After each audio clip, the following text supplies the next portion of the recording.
Langkah yang kedua adalah memberikan pretest.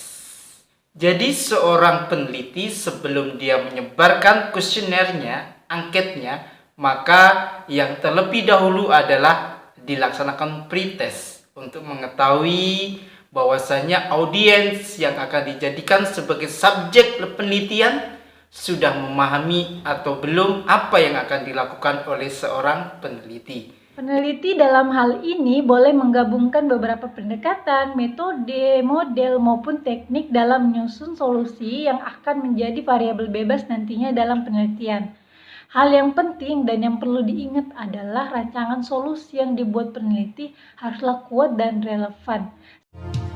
Maafkan denai udah sayang, jika udah terluka.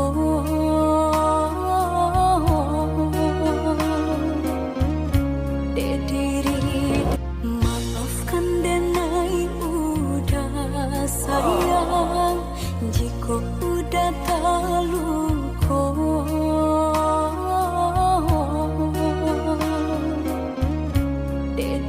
Assalamualaikum warahmatullahi wabarakatuh. Welcome back to channel DR Gus IMPD.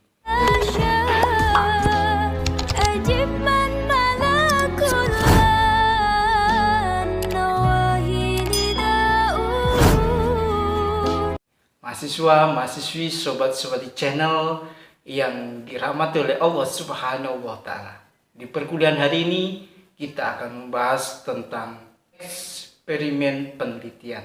Namun saya akan lebih khusus bicara mengenai desain penelitian. Sekaligus join dan kolaborasi dengan seorang mahasiswi untuk mempresentasikan tugas kuliahnya yang enak dipandang mata, Ajak kenalan, cantik, dan solihah. Assalamualaikum warahmatullahi wabarakatuh. Halo, perkenalkan nama saya Eka dengan NPM 2040 6060 22. Jangan kemana-mana, tetapi channel kesayangan Anda untuk memperdalam, untuk mengupas tuntas mengenai penelitian kuantitatif. Itu bila ada kelebihan rezeki silahkan beli buku saya. Di sini dijelaskan secara detail, dan nanti bila kesulitan silahkan DM ke saya, DM ke Instagram saya, maupun langsung diskusi di channel YouTube. Harganya tentunya tidak mahal, sesuai dengan saku. Itu langsung kita ke materi. Cek cus.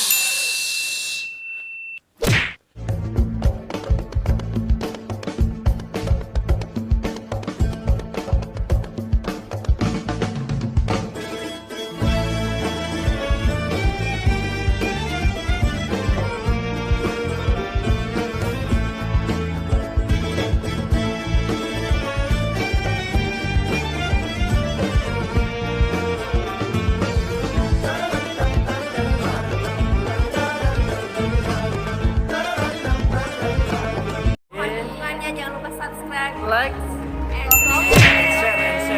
Jangan lupa share juga ya. tekan tombol loncengnya. Mahasiswa, mahasiswi, sobat-sobat di channel yang dirahmati oleh Allah. Yo, siapa yang penelitian skripsinya, disertasinya, tesisnya tentang eksperimen penelitian? Ngaku. Iya. Susah? Gampang? Insya Allah dengan membaca buku saya akan lebih mudah dan gampang menyelesaikannya. Dan bila membeli buku saya akan ada bimbingan khusus dari saya gratis tanpa prabayar. Untuk eksperimen ada beberapa desain yang ada. Di sini saya akan bicara mengenai desain kelompok tunggal penelitian eksperimen.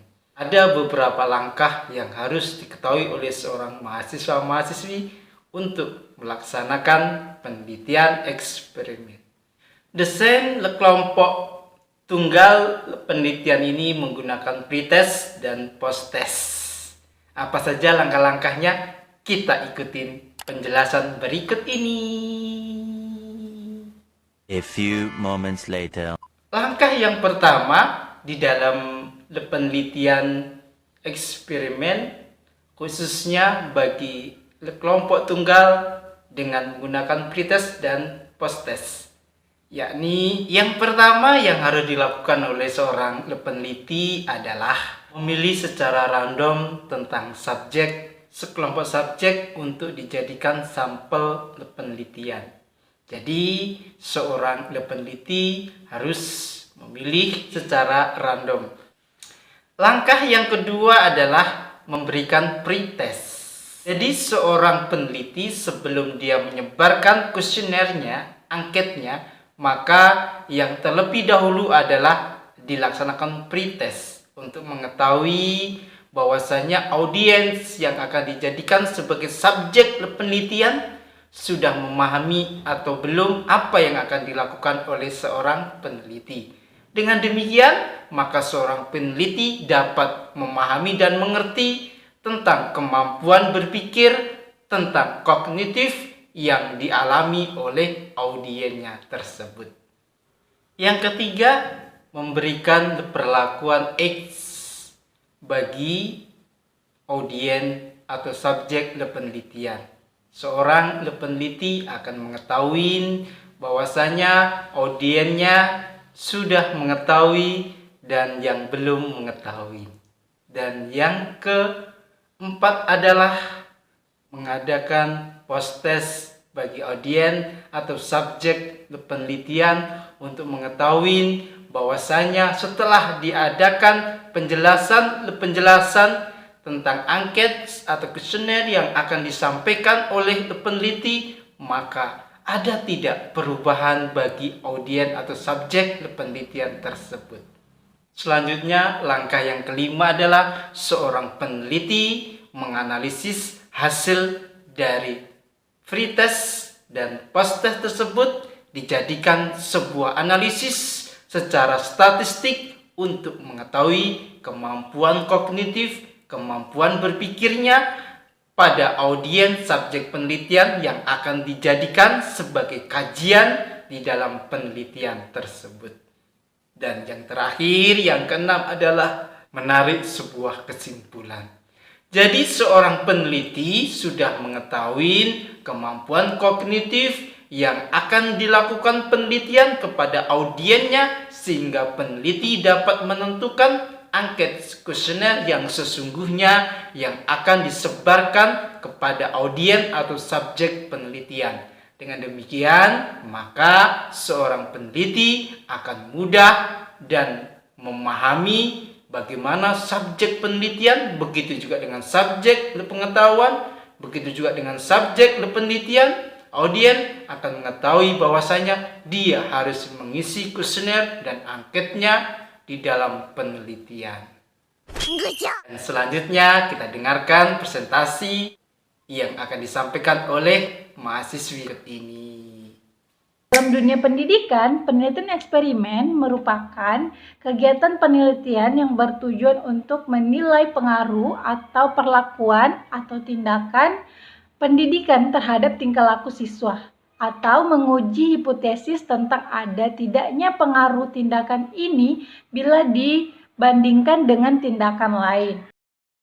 Selanjutnya yang kedua, ciri-ciri penelitian eksperimen. Di sini saya mengambil ciri-ciri yang disebutkan oleh Danim 2002. Danim 2002 menyebutkan beberapa karakteristik atau ciri-ciri penelitian eksperimen sebagai berikut. Yang pertama, variabel-variabel penelitian dan kondisi eksperimen diatur secara tertib dan ketat, baik dengan menetapkan kontrol, memanipulasi langsung maupun random atau acak. Yang kedua, adanya kelompok kontrol sebagai data dasar untuk dibandingkan dengan kelompok eksperimen. Yang ketiga, penelitian ini memusatkan diri pada pengontrolan varian.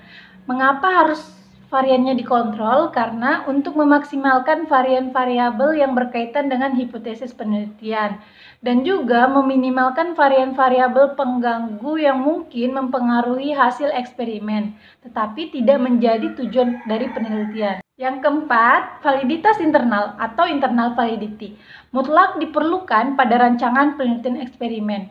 Karena untuk mengetahui apakah manipulasi eksperimen yang dilakukan pada saat studi ini memang benar-benar menimbulkan perbedaan. Yang kelima, validitas eksternal atau external validity. Berkaitan dengan bagaimana kerepresentatifan penemuan penelitian dan berkaitan pula dengan mengeneralisasikan pada kondisi yang sama. Yang keenam, yang terakhir, semua variabel penting diusahakan konstan, kecuali variabel perlakuan yang secara sengaja dimanipulasikan atau dibiarkan. Tahap yang pertama yaitu menentukan masalah. Masalah secara umum dapat diartikan sebagai kondisi di mana terjadinya kesenjangan antara harapan dan kenyataan. Dalam hal ini, kenyataan yang terjadi tidak sesuai dengan harapan atau kondisi ideal. Masalah juga dapat diartikan sebagai kondisi di mana adanya pertanyaan atau keinginan tahuan dari peneliti terhadap suatu hal yang menyebabkan atau menjadi alasan dari peneliti untuk melakukan penelitian tersebut. Contohnya seperti ini. Seorang peneliti memperoleh bahwa pemahaman konsep matematika di Kalimantan Utara masih sangat kurang. Hal ini akan lebih baik jika didukung fakta yang dapat berupa hasil survei yang diadakan oleh lembaga-lembaga terpercaya untuk menambah keabsahan penelitian. Yang kedua, menentukan rancangan solusi untuk masalah. Setelah menentukan masalah, biasanya langsung mencari solusi dari permasalahan tersebut. Nah, solusi dari masalah tersebut juga harus didukung oleh teori yang relevan serta kuat sehingga dapat meningkatkan persentase keberhasilan penelitian. Misalnya dari permasalahan pemahaman konsep siswa yang masih kurang, dapat dipilih solusi yang berupa model pembelajaran kooperatif tipe STAT. Nah, peneliti haruslah menyertakan teori yang kuat dan mendukung bahwa pembelajaran kooperatif tipe STAT memang sesuai untuk mengatasi permasalahan kurangnya kemampuan pemahaman konsep matematika siswa. Peneliti dalam hal ini boleh menggabungkan beberapa pendekatan, metode, model, maupun teknik dalam menyusun solusi yang akan menjadi variabel bebas nantinya dalam penelitian. Hal yang penting dan yang perlu diingat adalah rancangan solusi yang dibuat peneliti haruslah kuat dan relevan secara teori. Yang ketiga, menentukan populasi. Dalam menentukan populasi, peneliti dapat memilih atau menggunakan populasi yang luas atau lebih sempit. Misalnya, peneliti memilih sekolah A sebagai populasi penelitian. Hal yang harus diperhatikan peneliti adalah memastikan populasi yang dipilih menghadapi permasalahan yang sama dengan permasalahan yang dipilih oleh peneliti. Yang keempat, yaitu menentukan sampel. Penentuan sampel merupakan langkah yang sangat krusial dalam penelitian eksperimen. Hal ini disebabkan karena sampel akan dilibatkan dalam penelitian dan kesimpulan yang diperoleh dari sampel akan digunakan sebagai kesimpulan umum untuk populasi. Karena hal itu, dalam memilih sampel hendaknya peneliti memperoleh sampel yang representatif yang dapat mewakili seluruh populasi yang ada. Yang kelima, menentukan hipotesis. Peneliti harus menentukan hipotesis terlebih dahulu sebelum memulai penelitian. Hipotesis penelitian harus disesuaikan dengan model atau metode atau teknik yang peneliti gunakan dalam penelitian. Hipotesis dalam penelitian eksperimen berupa ada tidaknya pengaruh dari perlakuan yang diberikan terhadap siswa. Yang keenam, mempersiapkan perangkat, instrumen, dan kelengkapan lainnya.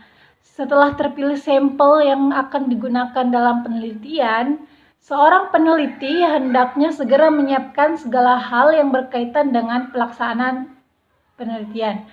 Hal-hal yang paling penting untuk dipersiapkan atau disiapkan adalah perangkat dan instrumen. Yang ketujuh, melakukan uji coba instrumen. Instrumen yang akan digunakan haruslah diuji coba terlebih dahulu sebelum melakukan penelitian.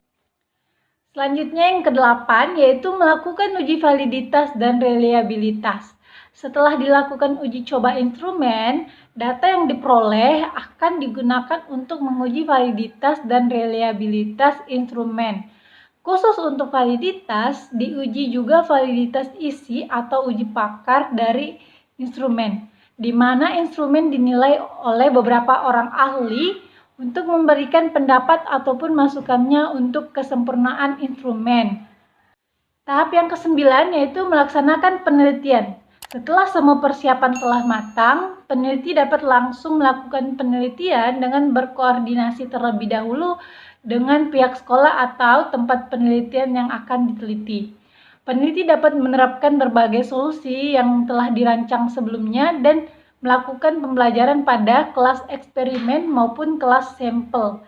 Di akhir pembelajaran, peneliti melakukan tes akhir untuk memperoleh data kemampuan siswa. Tahap yang ke-10 yaitu melakukan uji hipotesis. Setelah memperoleh data akhir dari kemampuan siswa, peneliti melakukan uji hipotesis untuk mengetahui hasil dari penelitian yang dilakukan. Peneliti dapat menggunakan berbagai uji hipotesis yang ada, yang disesuaikan dengan jenis dan desain penelitian eksperimen yang digunakan. Tahap yang terakhir atau tahap yang ke-11 adalah menarik kesimpulan. Tahap terakhir ini adalah menarik kesimpulan. Dari hasil uji hipotesis, peneliti dapat menarik kesimpulan apakah perlakuan yang telah diberikan memberikan pengaruh atau tidak. Di sini saya akan memberikan contoh dari penelitian eksperimen yaitu misalnya suatu eksperimen dimaksudkan untuk menilai atau membuktikan pengaruh perlakuan pendidikan atau pembelajaran dengan metode pemecahan soal terhadap prestasi belajar matematika pada siswa SMA, atau untuk menguji hipotesis tentang ada tidaknya pengaruh perlakuan tersebut bila dibandingkan dengan metode konvensional. Nah, tindakan di dalam eksperimen disebut treatment dan diartikan sebagai semua tindakan, semua variasi atau pemberian kondisi yang akan dinilai atau diketahui pengaruhnya. Sedangkan yang dimaksud dengan menilai tidak terbatas pada mengukur atau melakukan deskripsi atas pengaruh treatment yang dicobakan, tetapi juga ingin menguji sampai seberapa besar tingkat signifikannya atau kebermaknaan atau berarti tidaknya pengaruh tersebut bila dibandingkan dengan kelompok yang sama tetapi diberi perlakuan yang berbeda. Itulah sekelumit tentang eksperimen penelitian. Kita sampaikan, semoga bermanfaat dan berkah. Bila ada kekurangan, mohon dimaafkan. Bila ada pertanyaan, kita diskusi di kolom komentar. Billahi taufiq wal hidayah, waridu wal inayah, fastabil kharas, wa huwa muwafiq ila aqwamit thoriq. Wassalamualaikum warahmatullahi wabarakatuh.